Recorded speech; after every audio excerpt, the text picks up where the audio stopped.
This is Love Notes, daily devotions from Holy Trinity Lutheran Church. Grace and peace to you.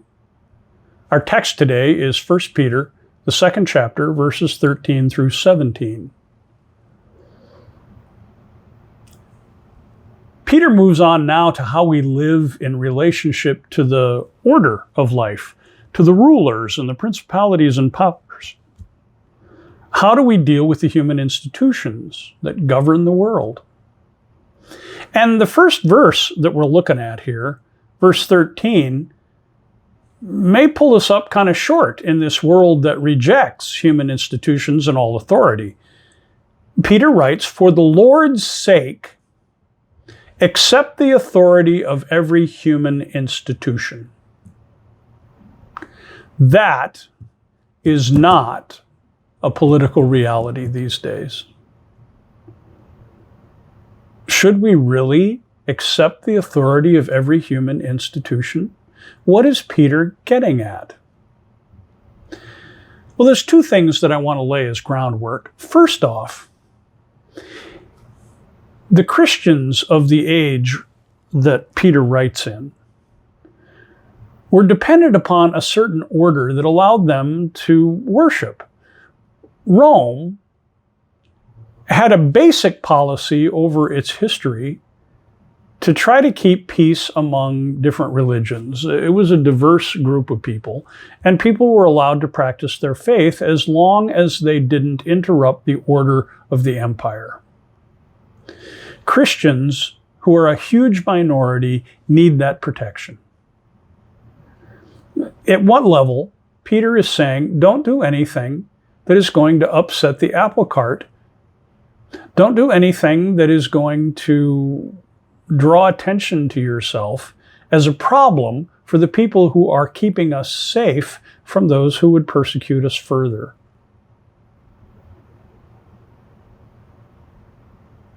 The second thing that I want to lay out is that, especially for us Lutherans, who hold to a two-kingdom vision of the world, the two kingdoms God establishes are the kingdom of the world and the kingdom of heaven, the kingdom of order and the kingdom of grace and mercy.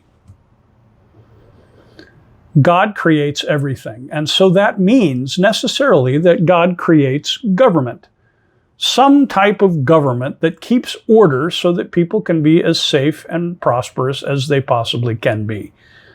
We know that that sometimes works okay and sometimes works badly. And yet, God establishes these things so that there is order in the world. There are countless places in the Old Testament where foreign rulers like Cyrus of Persia, who doesn't know Yahweh to save his life, is proclaimed as one who God has put on the throne so that the people can return from exile. There's a plan and a providence working behind the scenes that we may not even know.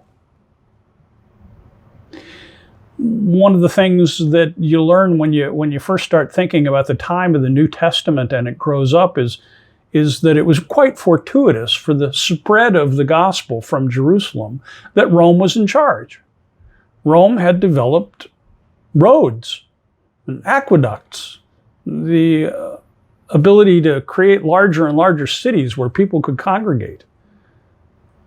Rome had set up a peace, Pax Romana, which may have been administered at the end of a sword and in brutal fashion, but nevertheless allowed people to move fairly easily from one place to another.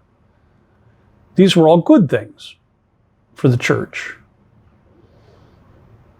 So before we go about trying to overthrow the government and throw the baby out with the bathwater, Peter seems to be saying, remember that there is an order to things. Or as Luther might say, that the kingdom of this world has some divine establishment behind it. Now, we also need to take care that this doesn't become a license to just give in. We know from experience that when we say, well, God ordained this, that we can just get so lazy that we allow people to end up having crisis and evil foisted upon us in the world. One of the chief examples would be the Nazi takeover of the church in Germany before World War II started up in earnest. The church became a mouthpiece for Nazism. And that's not what Peter is saying. It became the way of the theologians of World War II's era to not accept the authority over every human institution because it was evil. There's a balance to be struck here. There's a relationship between the world and the things that govern this world that should always be examined with our heads and not our hearts. So Peter says, for the Lord's sake, accept the authority of every human institution, whether of the emperor as supreme or the governors as sent by him to punish those who do wrong and to praise those who do right. For it is God's will that by doing right, you should silence the ignorance of the foolish. And here we get to the key reason that Peter has brought this up. By doing the right thing, by keeping people safe and obeying the laws that promote the good of the community, then we will be on the side of right. When the government doesn't do that, then we have an obligation, especially in a democracy, to speak up, and this is certain. The next verse says, as servants of God, live as free people. You see, no matter who's in charge on the throne, they are not ultimately in charge. You can give the emperor his due, as Jesus says, but you must give God God's due, and ultimately that means everything. Honor everyone, verse 17 says. Love the family of believers. Fear God. Honor the emperor. In other words, live a peaceful life for the good of all those who are in your life. This is a conversation that isn't happening, in my view, in our public rhetoric and political debates these days. The good of the whole community is no longer important. The triumph of my party, my ideals, my ideology, these things are paramount, and the good of the community suffers. We are no longer about trying to figure out what's best for everyone so that love may grow. No, we're about winners and losers. And whenever that happens, well, then the human institutions have become so broken that it becomes very difficult to listen to them. It is a difficult time to be the church and to be a faithful person. It has been so in every age.